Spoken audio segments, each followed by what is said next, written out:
విజయవాడ కనకదుర్గమ్మ తల్లి కోవిల్లో రాజద్వారం మీద ఇప్పటికీ ఈ పద్యం రాసి ఉంటుంది. నాకు అక్కడికి వెళ్ళినప్పుడల్లా పోతన గారు జ్ఞాపకానికి వచ్చి పొంగిపోతుంటాను. ఆయన అంటారు, అమ్మలగన్నయమ్మ ముగురమ్మల మూలపుటమ్మ. ఈ పద్యం పైకి ఒకలా కనపడుతుందండి, కానీ మీకు నేను ఒక రహస్యం చెప్తున్నాను ఇవాళ.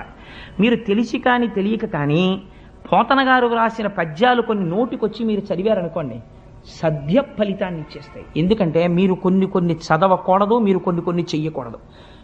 ఈ దుర్గమ్మ ఉందే లలితాపరాభట్టారిక, ఆ యమ్మ మా యమ్మ. ఇప్పుడు ఏం చెయ్యాలి? నాకు కృపాభినిచ్చుట, నాకు దయతో ఇవ్వాలి. నాకు అర్హత ఉందని ఇవ్వక్కర్లేదు, నాకు ఇచ్చేయాలి దయతో. ఏమిటివ్వాలి? మహత్వ, కవిత్వ, పటుత్వ సంపదల్. మీరు సాధారణంగా అమ్మవారికి శాక్తేయ ప్రణవములు అని కొన్ని బీజాక్షరాలు ఉన్నాయి.